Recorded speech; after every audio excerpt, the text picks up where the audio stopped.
Pengertian perdagangan internasional.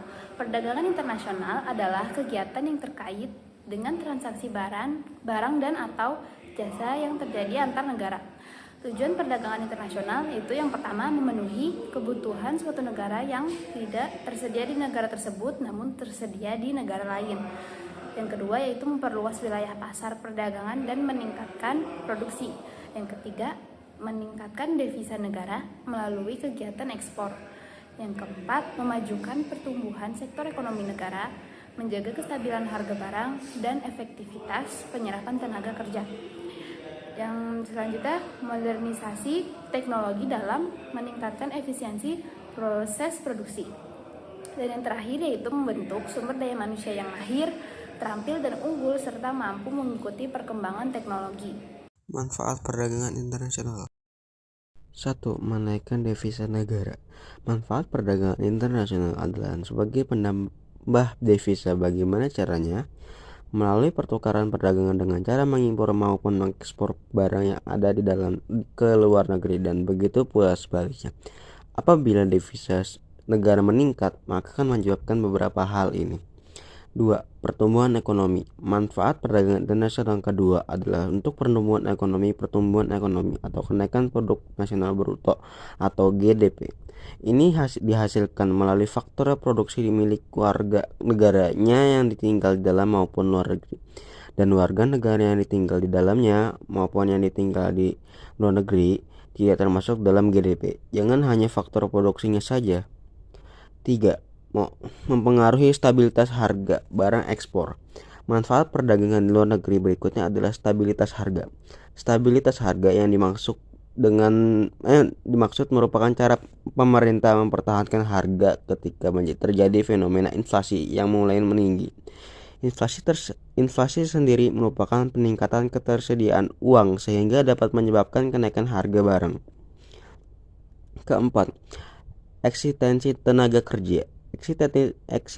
Eksistensi tenaga kerja merupakan salah satu faktor yang dapat mempengaruhi kelancaran dari segala tindakan yang berhubungan dengan pengadaan barang maupun jasa. Pertumbuhan ekonomi yang terjadi di suatu negara dapat membuat perusahaan pengekspor atau menerima banyak pesanan, sehingga perusahaan dan mendapatkan tenaga kerja tambahan agar dapat menyelesaikan pesanan permintaan konsumen. Kelima, memenuhi kebutuhan di negara lain. Kerjasama perdagangan internasional dapat membuat negara lain yang tidak memiliki barang maupun jasa yang diinginkan menjadi terpenuhi. Contohnya, Indonesia merupakan salah satu negara di Asia yang mengelola kedelai menjadi tempe, berbeda dengan negara Eropa maupun Amerika.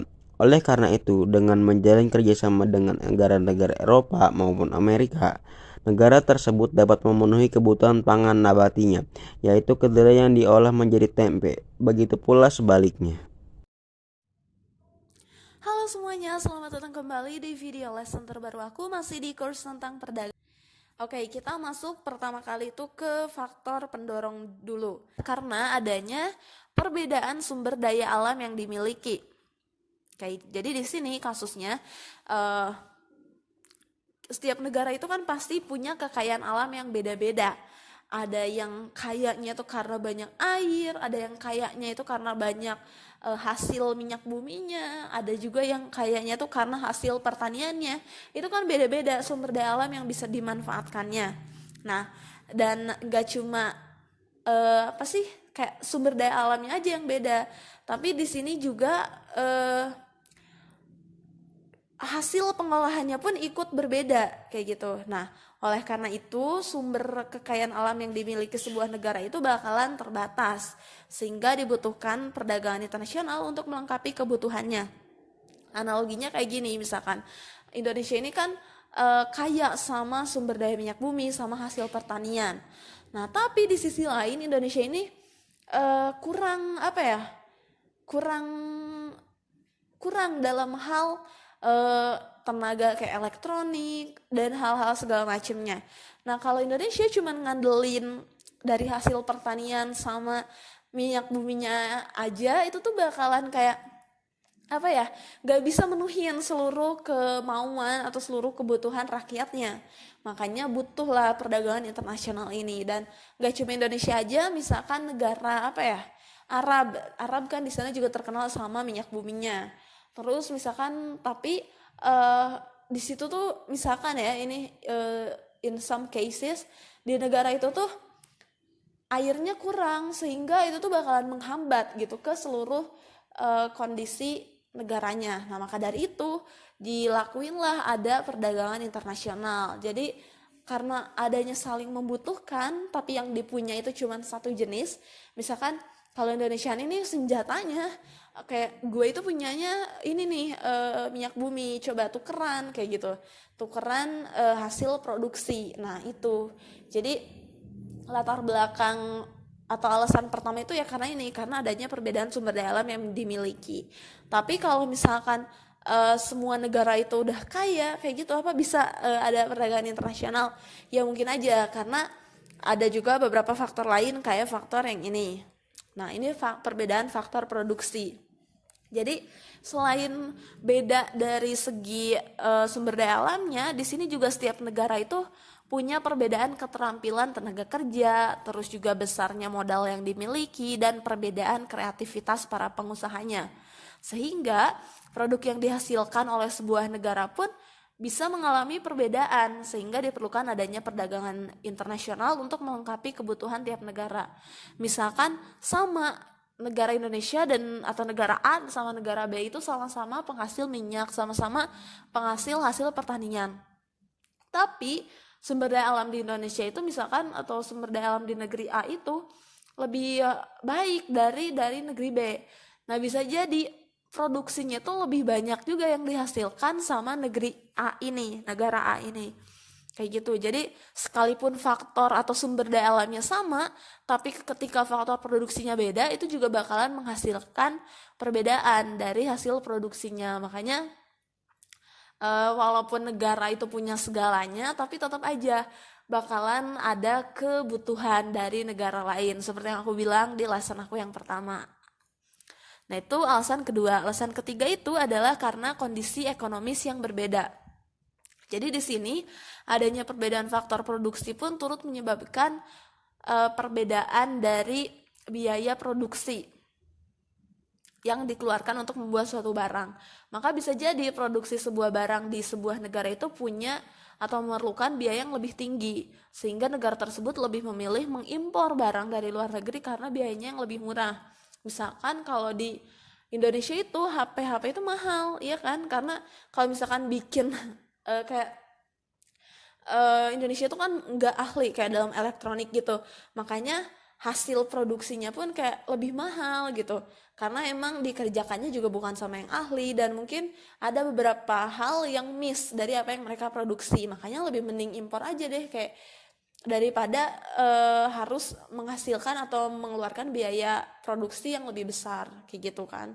Karena nggak cuma sebenarnya bukan karena Indonesia nggak bisa aja, tapi bisa jadi karena ini alasannya. Karena kalau di Indonesia itu bikin satu HP kayak gini bisa sampai 2 juta misalkan, itu bahan produksinya aja, belum kalau pemasarannya kayak gimana. Nah dengan uang 2 juta misalkan, kalau kita impor kita bisa dapet yang kayak gini. Oh ya udah, mendingan kita impor aja gitu. Karena kalaupun dipaksakan untuk dipasarkan, tetap aja itu jatuhnya bakalan kalah dari produksi impor karena harganya lebih murah. Iyalah, karena kan kalau misalkan dengan harga sama tapi kualitasnya beda, orang lain pasti bakalan lebih milih yang kualitasnya tinggi tapi harganya sama. Ya kan? Nah itu makanya yang melatar belakangi terjadinya perdagangan internasional. Nah alasan selanjutnya adalah karena gak semua negara itu bisa memproduksi suatu barang. Jadi karena keterbatasan suatu negara baik dari segi sumber daya manusia maupun sumber daya alamnya, maka nggak semua barang yang diperlukan oleh sebuah negara itu bisa diproduksi sendiri. Nah oleh karena itu diperlukanlah perdagangan internasional untuk memenuhi kebutuhan tiap negara. Kayak gitu. Jadi sekalipun kayak gimana pun tetap bakalan butuh bantuan dari negara lain kayak gitu. Dan yang selanjutnya itu kelebihan produksi suatu negara. Nah kalau ini kelebihan produksi atau surplus produksi dalam negeri itu nggak bisa dikonsumsi seluruhnya di dalam negeri, dan perlu menjual produk tersebut ke luar negeri supaya harga sebuah barang itu nggak cuma nggak sangat murah gitu karena jumlahnya yang berlimpah. Karena bayangin aja misalkan ngeproduksi pangan ya, ini tuh udah kayak overproduction, kayak banyak banget di Indonesia itu, sampai-sampai kayak orang itu udah bosen, kayak udah nggak ngehargain lagi si bahan barang yang diproduksi itu. Dan kalau dijual pun kan murah gitu.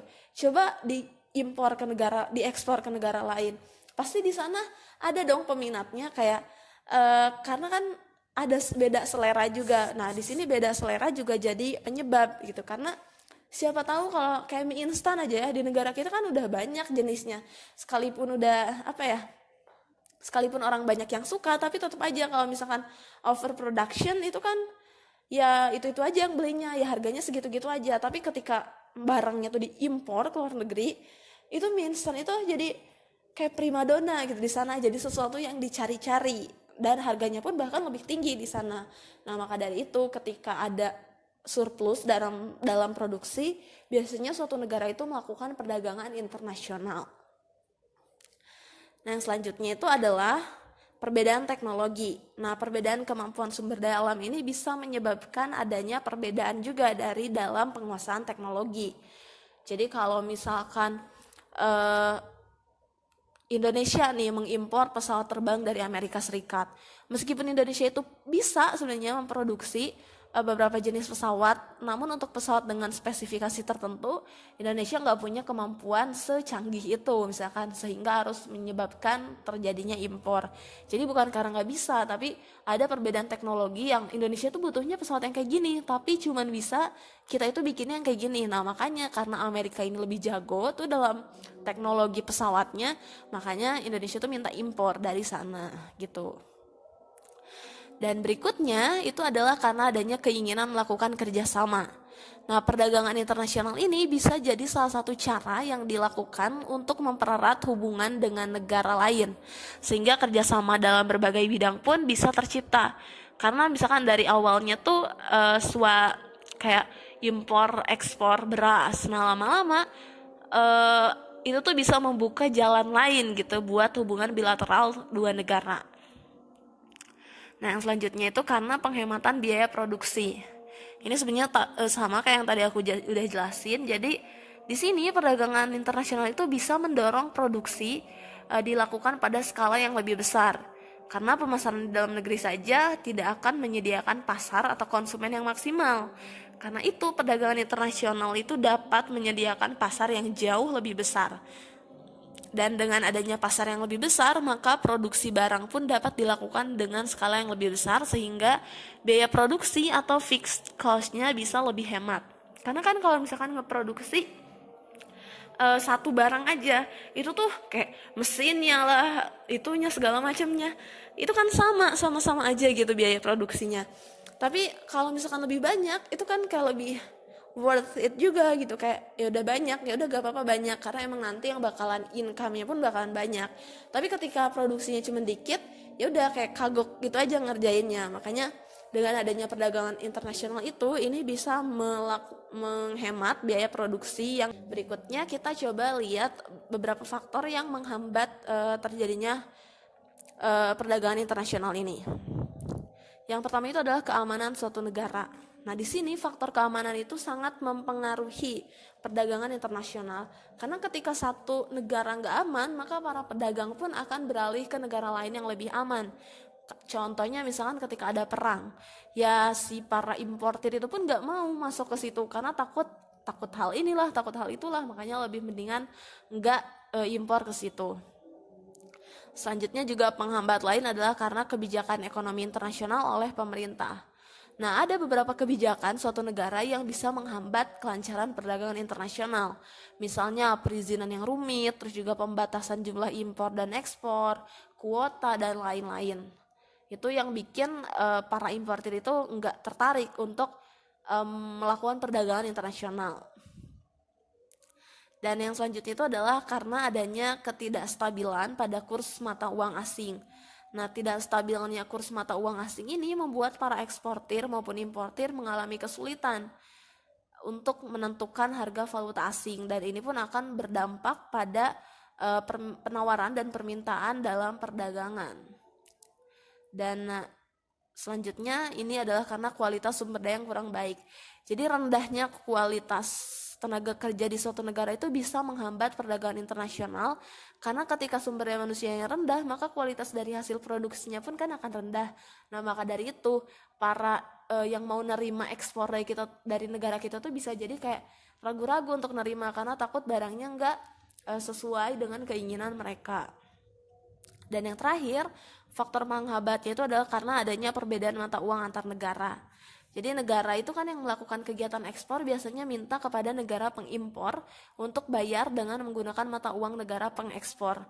Nah, dengan demikian agar kedua negara itu diuntungkan dan lebih mudah proses perdagangannya, perlu ada penetapan mata uang sebagai standar internasional. Tapi sayangnya kadang-kadang nggak ada kayak yang fix gitu, kayak nggak saling menguntungkan, karena bisa jadi nilai setelah dikonversikan ke mata uang mereka, apa yang diproduksi itu jadi makin rendah nilainya gitu. Nah, itu yang jadi penghambat kenapa perdagangan internasional itu terjadi.